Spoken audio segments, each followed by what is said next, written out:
If you'd like to see more of our videos, please subscribe to our channel on YouTube. Good morning, traders. Welcome to today's market review. This is Fred Razak at CMtrading. Today is February 20th, 2020, and today is Thursday morning. So looking at the major economic concerns of the day, we're starting out at 11:30 South African time out of Great Britain, monthly retail sales numbers coming out, and then at 8:30 this evening, we have ECB monetary policy meeting minutes happening. Should affect the euro as well. Now, looking at the markets and looking at the Forex symbols, the euro on its lows and British pound breaks down. And we mentioned this yesterday, and I'm happy to see that it came through for those that did trade it. Now, looking at the indices, the Dow Jones continues to forge higher despite all this issues coming out of China with the coronavirus situation there. But the stocks are breaking out higher. We're going to take a look at that as well. Gold retraces on its highs while oil continues to surge. And lastly, looking at the stocks, it's actually two stocks that took us higher, both Google and Amazon making an all-time highs. Okay, that's major news, while Tesla continues to forge higher as well. But let's take a look at the markets and see what we can expect from today's trade. Well, so we're looking here at a 4-hour chart of the EURUSD, and like butter. I mean, it doesn't get easier than this. Look at this nice downwards momentum. No breaking out on the higher side, no breaking above the 14-day moving average. We're trading at 107.89 right now. Unless the ECB monetary policy comes out with some good news, this will look like it will continue trading lower. Now, looking at the GBPUSD at a 4-hour chart, and this was really beautiful because we had anticipated certain moves here, and when it fails, the opposite happens. This was my head and shoulder formation, if you remember, that I mentioned a gazillion times over the last week. And then it broke it, okay, which means it failed it. And as it failed it, it continued to trade lower. And I told everybody to keep an eye on this, especially at this 129.84-ish level. If it did break it, if you could look back to my previous market reviews, you'll see that this actually, I said if it does break it, then it'll continue breaking it further. And sure enough, we're trading at 128.99, close to our lows here at 128.80. If it does continue to breach this on its lows, then I do imagine that it will break even lower. So just keep that in sight as this unfolds.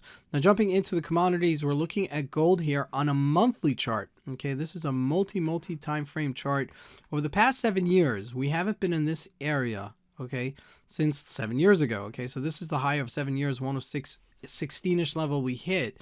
Okay, but we are hitting a little bit of turbulence here. And the reason they're ascribing to why this is going so high is because of the coronavirus that's coming out of China, adding so much fuel of fear into the market and therefore surging this even higher. Okay, now, technically speaking, that may be true. Okay, but we know, like looking at the technicals right here, if this does break above this 1650-ish level, then this can go up to 1700. Now, this has been on a relatively upwards trend line, okay, ever since March of 2018, which is almost a year ago, okay, from 1165 up to now 1607.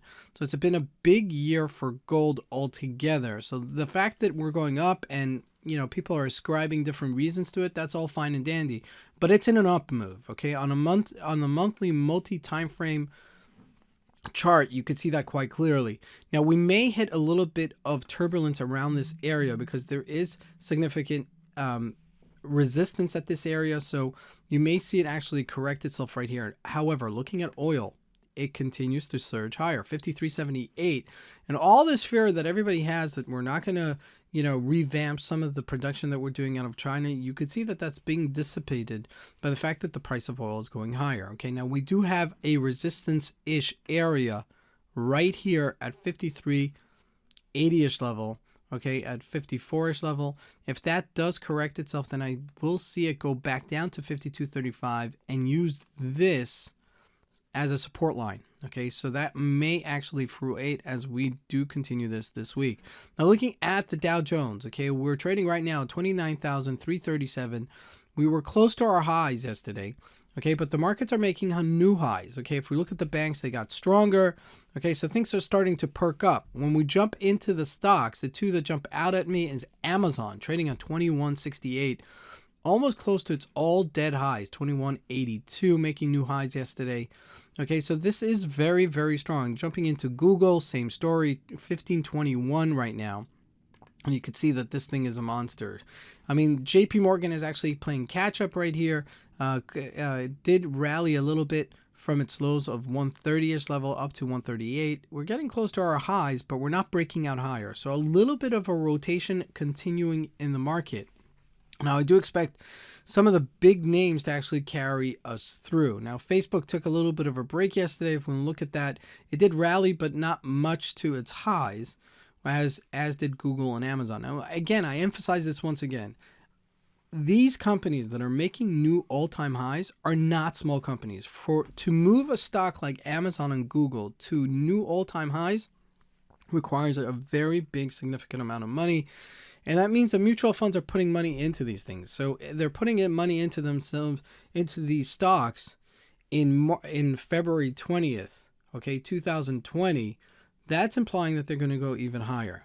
At some point they're going to go higher, because if they're putting money in now, it's always a 6 months delay until the market's actually, frayed from its initial investment now. So, we're still very bullish on the market. And people are always asking me, Fred, when are you going to call the top? When are you going to call the top? Until I get a confirmation, I can't call the top. I could start, thinking about it if the stocks are not making new all-time highs, but they're making a rotation. They're making new to all-time highs. So with that said, my head is still thinking bullish, until I get that confirmation. Lastly, looking at Microsoft, we're just about down of $2 from our all-time highs. So I do expect the markets to make some sort of shift. If we don't break out higher, then maybe we'll get that final correction. We're going into March after next week, so that's something to consider. This is Fred Razak. I want to wish everybody a great trading day. Thank you.